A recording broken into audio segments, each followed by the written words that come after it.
You're listening to ReachMD, the channel for medical professionals. Welcome to Heart Matters, where leading cardiology experts explore the latest trends, technologies, and clinical developments in cardiology practice. Your host for Heart Matters is Dr. Janet Wright, Senior Vice President for Science and Quality for the American College of Cardiology. Adherence to medicines over time is a challenge for everyone. Patients and their families, nurses, pharmacists, doctors, health plans, and employers. It's particularly challenging in cardiology because so much disease and disability could be prevented or at least controlled with optimal adherence to therapies that are proven to work. How can members of the entire healthcare team work together to encourage successful medication adherence? Our guest today is Dr. Michael Ho. Dr. Ho is a staff cardiologist at the Denver VA Medical Center and associate professor in the Department of Medicine at the University of Colorado, Denver. Welcome, Dr. Ho. Thank you, Dr. Wright. It's a pleasure to be here. Tell us how big a problem lack of adherence is in the U.S. As you alluded to earlier in the introduction, medication adherence is a big problem in the United States, particularly for patients with chronic medical conditions like heart disease, diabetes. It's estimated that up to 50% of patients do not take their medications as prescribed by physicians. What I've heard in response to my thought, which is the better the patient-physician relationship, the higher the adherence rate, is that really the better the relationship, the less likely your patient is to tell you they're not taking the medicine.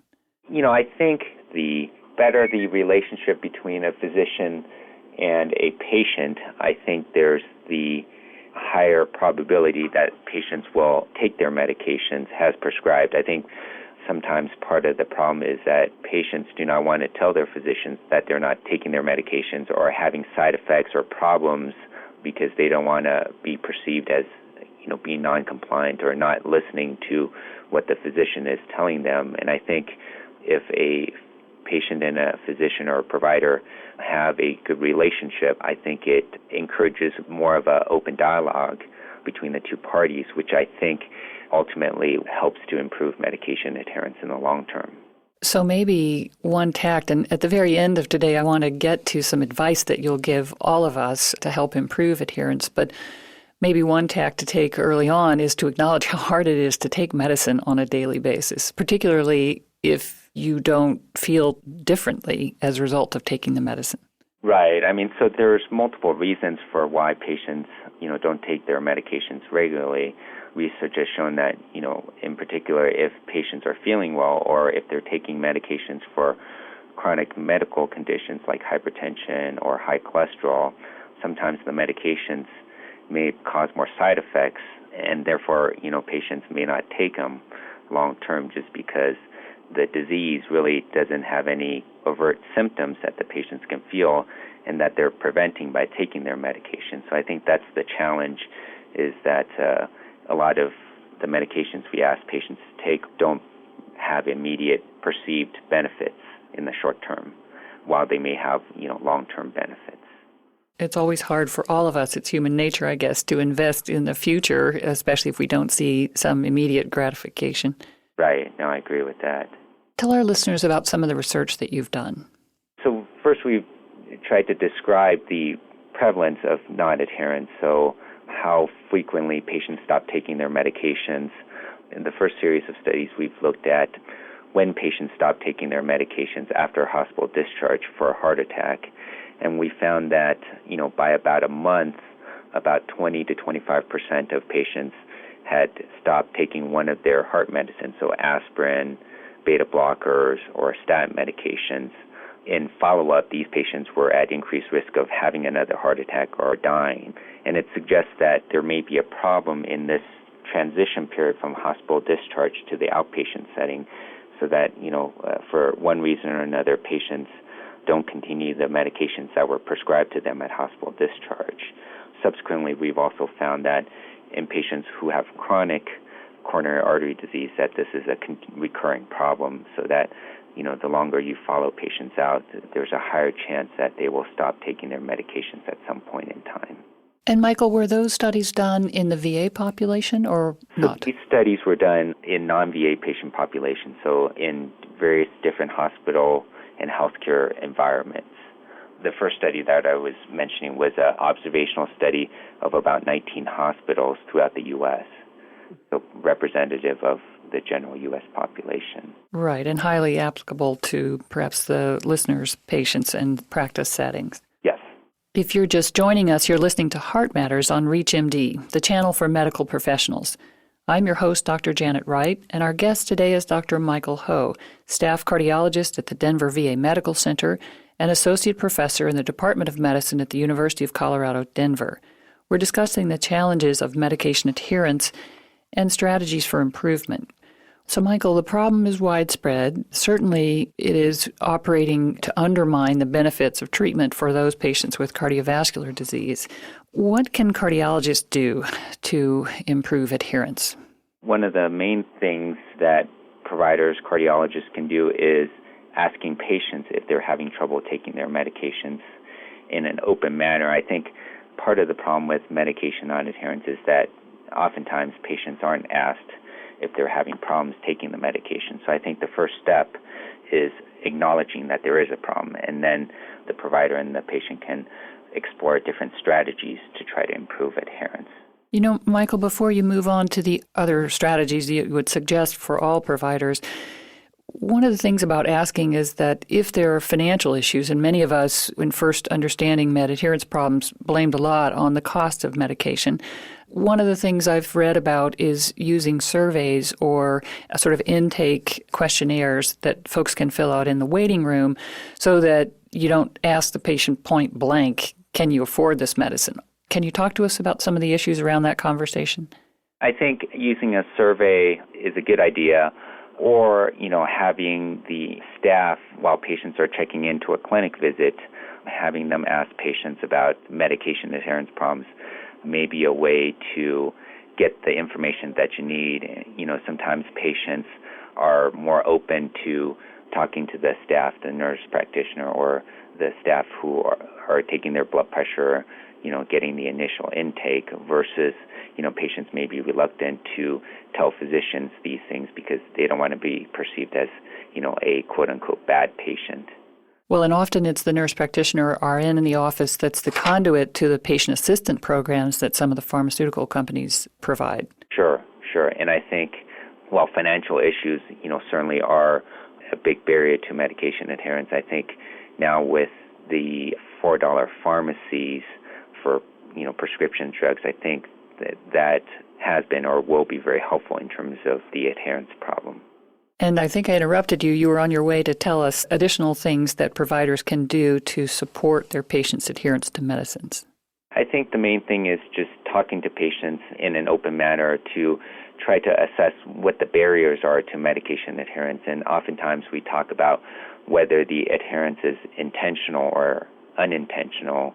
Intentional meaning that the patients, actively are not taking the medications versus non-intentional, where it's more of a problem that they're forgetting their medications and not incorporating medication taking as part of their daily routine. And so there would be different types of interventions or things that the provider will need to go through depending on the type of non-adherence that the patient is demonstrating. And part of an approach is filling in the gaps in education about why the medicine is being used and why the person may or may not feel any effect of the medicine in the short term. Yeah, so I think that's a big part of the intentional non-adherence in that patients, they don't really understand why they're taking the medication or what it's for on one hand, and then on the other hand, the medication's causing them a lot of side effects.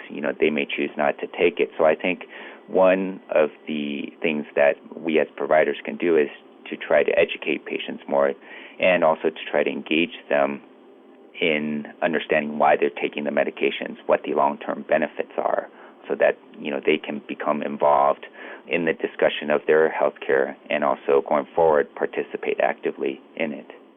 Michael, you make me think of some of the new technological ways, reminders, text messages. Can you talk to us about sort of this frontier or pulling in health information technology to help us adhere to medicines? Yeah, we've done a little bit with health information technology using interactive voice response technology. So it's a telephone system where patients can call in. We've used it for blood pressure control, so patients will call in with their blood pressure measurements, and based on the measurements, they get immediate feedback as to whether their blood pressure is controlled or not, and whether they need additional help or a telephone call from a pharmacist. I know in other fields other than cardiology, technology is being used to remind patients to take their medication, so patients will get text messages about when they're supposed to take their medication. So I think there is an important role for technology, and it's a matter of how we can best incorporate it into routine clinical practice to help our patients. I still think that as sophisticated as some of our HIT is now becoming, one of the perhaps underutilized tools is communication from physician to physician. You mentioned earlier that a time when med adherence drops off is in a transition from one setting to another, say hospital to home. Could you talk a little bit more about how we can close that gap, link all the providers together to coordinate a person's care? Yeah, I think one of the problems that I see is that oftentimes there's different healthcare systems. So one healthcare system, patients are hospitalized at a hospital, but then these information systems don't really talk to each other in terms of, when the patients go back to their primary care provider, they aren't able to access the information from the hospitalization. So I think with the movement towards electronic medical records, I think that will be helpful to be able to provide, information from the hospitalizations to the outpatient physicians. I think that's an important step, but I think also the patients need to be part of this in that they need to understand, what they were discharged on and what they need to continue to take in the outpatient setting. So I think the system as a whole needs to be involved in this transition process, because I think oftentimes things are forgotten or dropped as patients are discharged from the inpatient to the outpatient setting. And anyone discharging a patient these days goes through, at least when it was initiated, a very painful process called medication reconciliation, adding 15 minutes or so to every discharge. And yet, at that key transition point, it's just so critical to get the correct list for the patient's benefit, for the family, and then to make sure that list gets to the primary doc and all the associated specialists. That seems like such a great role for information technology, and yet a piece of paper is pretty effective too, as long as that paper's correct and up to date. Sure. I think getting the information correct is, the first step, and then being able to communicate it to the right people is also important. The other thing that I've thought about is, while it's important to reconcile the medications at discharge, there may be additional opportunities post-discharge, because oftentimes patients will come to the office and say, I had all these medications that I was on before the hospitalization, and then I got discharged on a bunch of new medications, but then how do I reconcile what I was on before and all these, bottles that I have home and what I just got discharged on? So there may be a role for medicine reconciliation shortly after hospital discharge, where the patients bring in all their bottles that they had prior to the hospitalization and then their current medications, because sometimes patients are given the same medications, but their labels have different names because one's written as a generic and one's written as a brand name medication. It's such a good point that you make. I think the very best strategy is to make a home visit after someone goes home from the hospital to look at their medicines. The second is having them bring all those medicines, everything they're on, everything on the shelf into the office. We've done that in my practice, and it was telling. I'd say that about 30% of the time we'd had a significant medication miscommunication, and about a third of those were actually quite important, a patient being on 2 ACE inhibitors in different names or 2 beta blockers. So that sounds like good advice. Thank you. We've been talking with Dr. Michael Ho about the challenges of medication adherence and strategies for improvement. Michael, thank you so much for being our guest today. Thank you, Dr. Wright. It's been a pleasure. You've been listening to Heart Matters on ReachMD, the channel for medical professionals. For more information on this week's show or to download a podcast of this segment, please visit us at reachmd.com. Thank you for listening.